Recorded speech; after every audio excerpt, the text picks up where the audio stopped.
a WikiVidi documentaries production. Don't forget to like and subscribe. Enjoy. Hyksos. The Hyksos of the foreign countries were a people of mixed origins, possibly from Western Asia, who settled in the eastern Nile Delta sometime before 1650 BC.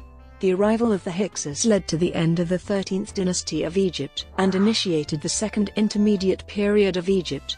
In the context of ancient Egypt, the term Asiatic, which is often used for the Hyksos, may refer to any people native to areas east of Egypt. Immigration by Canaanite populations preceded the Hyksos. Canaanites first appeared in Egypt at the end of the 12th dynasty circa 1800 BC or circa 1720 BC, and established an independent realm in the eastern Nile Delta. The Canaanite rulers of the Delta, regrouped in the 14th Dynasty, coexisted with the Egyptian 13th Dynasty and were based in Itjtawy. The power of the 13th and 14th dynasties progressively waned, perhaps due to famine and plague. In about 1650 BC, both dynasties were invaded by the Hyksos, who formed the 15th Dynasty. The collapse of the 13th Dynasty created a power vacuum in the south, which may have led to the rise of the 16th Dynasty, based in Thebes, and possibly of a local Abydos dynasty. The Hyksos eventually conquered both, albeit for only a short time in the case of Thebes. From then on, the 17th Dynasty took control of Thebes and reigned for some time in peaceful coexistence with the Hyksos kings, perhaps as their vassals.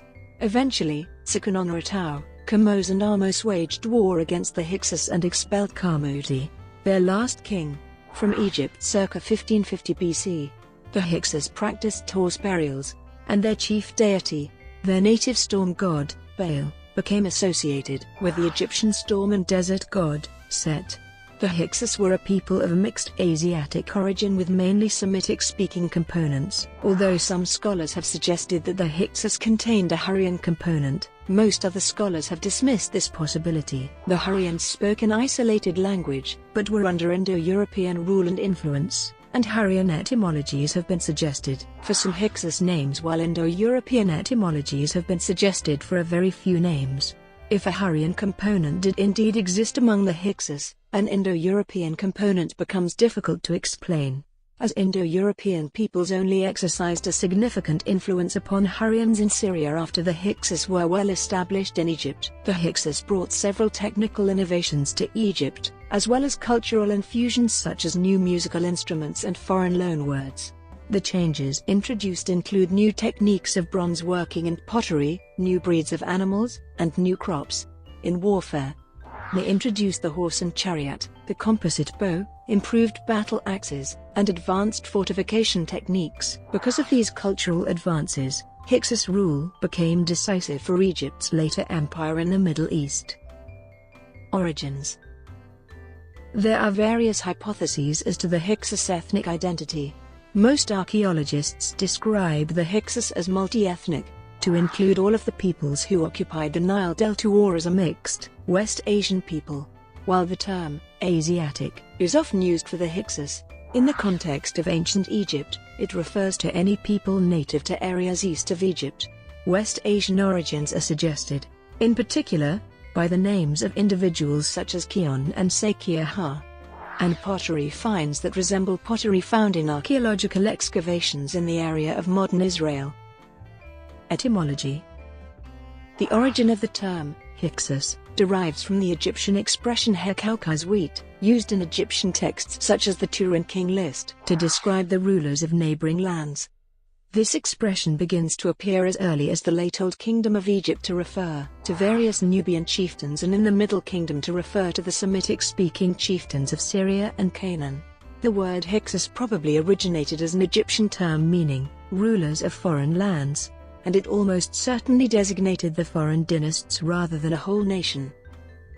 Migrations. The German Egyptologist Wolfgang Helck once argued that the Hyksos were part of massive and widespread Hurrian and Indo-Aryan migrations into the Near East.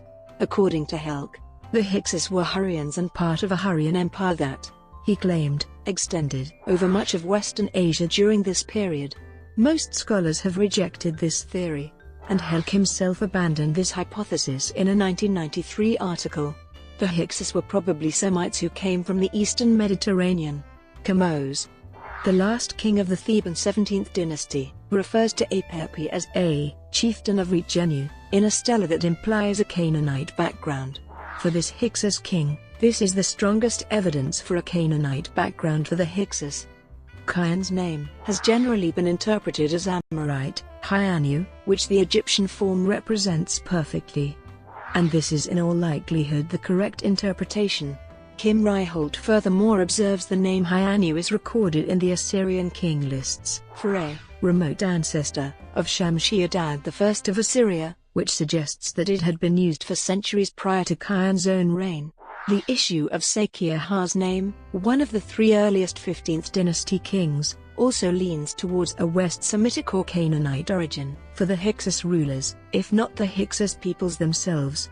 As Ryholt notes, the name Sakiaha, as to a Hyksos conquest. Some archaeologists depict the Hyksos as northern hordes, sweeping through Canaan and Egypt in swift chariots. Yet, others refer to a creeping conquest, that is, a gradual infiltration of migrating nomads or semi-nomads who either slowly took over control of the country piecemeal or by a swift coup d'état put themselves at the head of the existing government. In the world of the past, archaeologist Jack Hawkes stated, "It is no longer thought that the Hyksos rulers represent the invasion of a conquering horde of Asiatics. They were wandering groups of Semites who had long come to Egypt for trade and other peaceful purposes.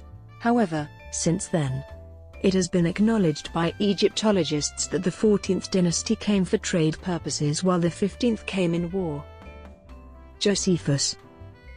In his Against Apian, the 1st century AD historian Josephus debates the synchronism between the biblical account of the exodus of the Israelites from Egypt and two exodus-like events that the Egyptian historian Manetho apparently mentions.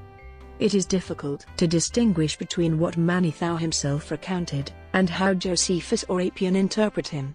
Josephus identifies the Israelite exodus with the first exodus mentioned by Manetho, when some 480,000 Hyksos, shepherd kings, left Egypt for Jerusalem. The mention of Hyksos identifies this first exodus with the Hyksos period. Josephus provides the earliest recorded instance of the much-repeated false etymology of the term Hyksos, as a Hellenized form of the Egyptian phrase Hyksos, meaning shepherd kings. Scholars have only recently shown that the term derives from Hyksos, a phrase meaning rulers of foreign lands. Apian identifies a second exodus mentioned by Manetho, when a renegade Egyptian priest called Ozasif led 80,000 lepers to rebel against Egypt. Then, Apian additionally conflates these with the biblical exodus, and contrary to Manetho, even alleges that this heretic priest changed his name to Moses. Many scholars do not interpret lepers and leprous priests as literally referring to a disease, but rather to a strange and unwelcome new belief system. Modern scholarship. As to a Hyksos conquest, some archaeologists depict the Hyksos as northern hordes, sweeping through Palestine and Egypt in swift chariots. Yet, others refer to a creeping conquest, that is, a gradual infiltration of migrating nomadic or semi-nomadic people, who either slowly took over control of the country piecemeal, or, by a swift coup d'état, put themselves at the head of the existing government. Archaeologist Jack Hawkes states, "It is no longer thought that the Hyksos rulers represent the invasion of a conquering horde of Asiatics. They were wandering groups of Semites who had long come to Egypt for trade and other peaceful purposes. It is generally thought that the Hyksos were probably Semites who came from the Levant." Chamos' explicit statement about the Asiatic origins of Apophis is the strongest evidence for a Canaanite background for the majority of the Hyksos. However, other interpretations are possible. Hurrians or Indo-Europeans. Contemporary with the Hyksos, there was a widespread Indo-Aryan expansion in Central and South Asia. The Hyksos used the same horse-drawn chariot as the Indo-Aryans, and Egyptian sources mention a rapid conquest. The German Egyptologist Wolfgang Helck once argued that the Hyksos were part of massive Hurrian and Indo-Aryan migrations into the Near East. According to Helck, the Hyksos were Hurrians and part of a Hurrian empire that, he claimed, extended over much of Western Asia during that period. In a 1993 article, Helk admitted that there is no evidence of a grand-scale Hurrian invasion, but noted the possibility of a sea invasion of Indo-European peoples, mainly from Anatolia. However, this hypothesis is not supported by most scholars. Amorites or West Semites. Kamose, the last king of the Theban 17th dynasty, refers to Apophis as a chieftain of Retenu in a stela that implies a Canaanite background. For this Hyksos king, Kion's name has generally been interpreted as Amorite Hyanu, which the Egyptian form represents perfectly. And this is in all likelihood the correct interpretation, says Ryholt.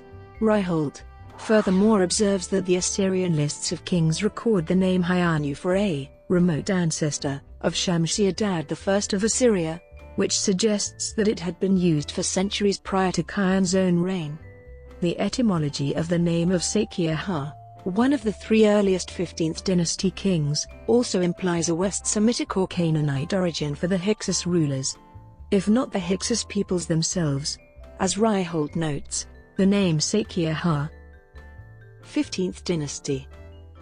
Traditionally, only the 15th dynasty rulers are called Hyksos. The Greek name, Hyksos, was coined by Manetho to identify the 15th dynasty of Asiatic rulers of northern Egypt. In Egyptian, Hyksos means ruler of foreign countries. However, Josephus mistranslated Hyksos as shepherd kings. The earlier 14th dynasty of Egypt had also been West Asian and Semitic speaking. However, its pharaohs did not style themselves Hyksos, and they seem to have been vassals of the 13th dynasty who oversaw a community of Asiatic merchants and shepherds who had been granted land in the Nile Delta. The Hyksos, by contrast, were largely Amoritic invaders who, capitalizing on a weak moment in Egypt's history, managed to conquer the entire country briefly as far south as Thebes. The Hyksos had Canaanite names, as seen in those with names from ancient Semitic religion such as Anat or Baal. Several of their pharaohs did in fact adopt the Egyptian title Hekcheset for themselves, along with Egyptian throne names. They introduced new tools of warfare into Egypt, most notably the composite bow and the horse-drawn chariot. The names, the order, and even the total number of the 15th dynasty rulers are not known with full certainty. The names appear in hieroglyphs on monuments, and small objects such as jarlids and scarabs. In those instances in which prenomen and nomen do not occur together on the same object, there is no certainty that the names belong together as the two names of a single person. The Danish Egyptologist Kim Ryholt sums up the complex situation by stating that there are only vague indications of the origin of the 15th dynasty, and concurring that the small number of surviving names of the 15th dynasty are too few to allow for general conclusions about the Hyksos background in his 1997 study of the Second Intermediate Period. Furthermore, Ryholt stresses that we also lack positive indications that any of the rulers of the 15th dynasty were related by blood, and, accordingly, we could be dealing with a dynasty of mixed ethnic origin. The suspected rulers for the 15th dynasty are Manetho's History of Egypt is known only through the works of others, such as Against Hapian by Flavius Josephus. These sources do not list the names of the 6 rulers in the same order. To complicate matters further, the spellings are so distorted that they are useless for chronological purposes.